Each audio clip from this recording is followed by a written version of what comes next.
নমস্কার। আজ বিশ্ব নারী দিবস।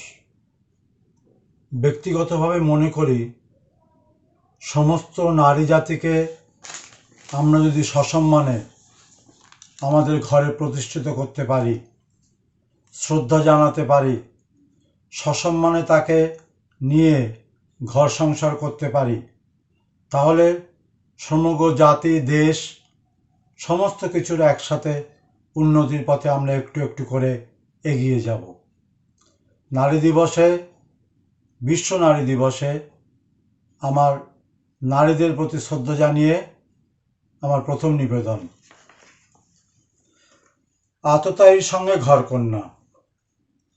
যদিও কবি এবং আবৃত্তিকারদের সাথে খুব একটা দেখা হয় না, এর মধ্যে যে আমি কথা বলতে চেয়েছি যে কন্যা ভ্রূণ হত্যা করার পিছনে পুরুষের ভূমিকা সব থেকে বেশি। তাকে নিয়েই ঘর সংসার, সেই অর্থে এই কবিতা। অথচ নারীকে নিয়েই আমাদের বাণিজ্য, বসত, আমাদের বৈভব, আমাদের ভোগাচার, সমস্ত কিছু। তাই এই কবিতার নাম আততায়ীর সঙ্গে ঘরকন্যা। খুব আনন্দের সঙ্গে জানাই, সানন্দা পত্রিকায় এই কবিতাটি বিবেচিত হয়ে প্রকাশিত হয়েছে। সেই প্রকাশিত কবিতায় আমি আবার আপনাদের সামনে পড়ছি। পর্দা জুড়ে নিয়ন আলোয় নারীর হাসি মুখ, কফির কাপে সাবান জলে, সুইমিংয়ে গা খালি, মন পুড়িয়ে শরীর দিয়ে নিত্য আগুন জ্বালি, স্বচ্ছ অন্তর্বাসের ফাঁকে পিনোন্নত বুক, আমার বুকের বাতাস নিয়ে সপ্ত ডিঙায় পাড়ি, জ্যোৎস্না রাতে ভালোবেসে প্রেম বেদিতে বসাও, ভোগ বিলাসে মাতাল রাতে পিঠে চাবুক কষাও, টোপ বানিয়ে বাণিজ্যতে গড়ছ তবিল দাড়ি, এত কিছুর পরেও জানি আমার কাছেই হারো, দিচ্ছ তালাক, গায়ে আগুন, রক্তে ঢালো বিষ, মধুমুখে প্রেমের বুলি, নিঃশ্বাসে হিস হিস, রক্তদোষে গোপনে তাই কন্যা ভ্রূণ মারো, বেডরুমেতে আরশি জুড়ে আততায়ীর ছবি, বন্ধা হলে বসুন্ধরা শুধুই পুরুষ বিজে, সানায় বিনা নহমতে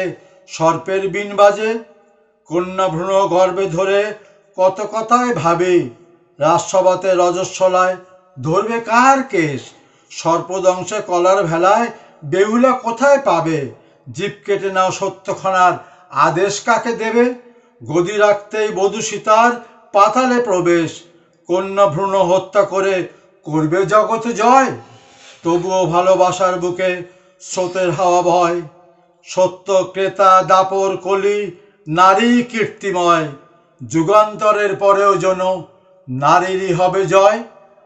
নমস্কার। কবিতা শেষ। কবি, কবিতা এবং এই প্রসার সমস্ত কিছুর মধ্যেই একটা অন্তর্গত মিল থাকে।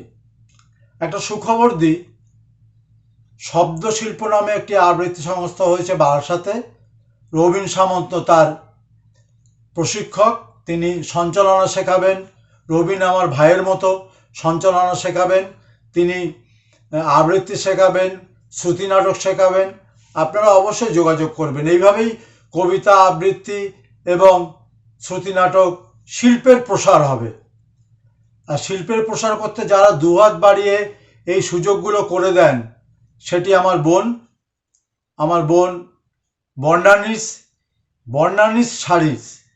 বর্ণানিস শাড়ির এই ঘরে বর্ণানী বোন আমাকে বসার সুযোগ দিয়েছে, রেকর্ডিং করার সুযোগ দিয়েছে।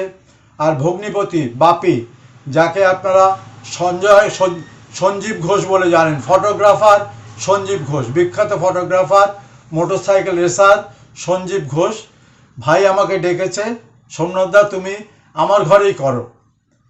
তাই সেই সুযোগ আমি ছাড়বো না, গ্রহণ করেছি। কৃতজ্ঞতা স্বীকারে শুধু জানাই, বোন এত ব্যস্ত যে আমি সময় সুযোগ করে পারি না। বোন শুধু ডাকে, আমার শাড়ি খরিদের আছে, তুমি এখন এসো না, একটু পরে আসো।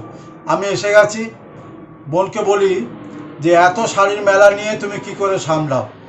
ও একটা ছোট্ট উত্তর দিয়েছে আমাকে, যে তুমি যেমন অতগুলো কবিতা সামলাও, আমরাও নানান রকম বস্ত্র সামগ্রী নিয়ে চুড়িদার, কুর্তা, শাড়ি, চাদর, বেডশিট, বিছানার চাদর, আমাদের এমনি ভিন্ন ভিন্ন আঙ্গিক সবগুলো ঘরের মধ্যে আসলেই না মনের মধ্যে এসে যায়।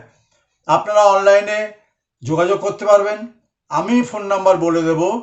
আমি এখানে ফোন নাম্বারটা আমার এখানে লিখে দেব, বর্ণালী শাড়ি বলে লিখে দেবো। ওই ফোন নাম্বারে আপনি ফোন করলেন, 24 ঘন্টা খোলা, যখন তখন ফোন করতে পারবেন আর এসে দেখতে পারবেন মন খুলে। আপনি ভাবছেন ওই ঘরে কি দেখব? ঘর নয়, কয়েকটা গোডাউন মিলে আমাদের এই আয়োজন, বোনের আয়োজন। নমস্কার। নারী দিবসে বোনেরও ব্যবসা বাণিজ্য ভালো, অন্য নারীরা ভালো থাকুন, মায়েরা ভালো থাকুন, বোনেরা ভালো থাকুন। প্রত্যেকটি নারীকে শ্রদ্ধা জানাই। আর নারী নিজের পায়ে দাঁড়াবে, এইটা আমার সব থেকে বেশি আগ্রহ, সম্মানের। তাই আপনারা সহযোগিতা আমরা একান্তভাবে কামনা করি। নমস্কার।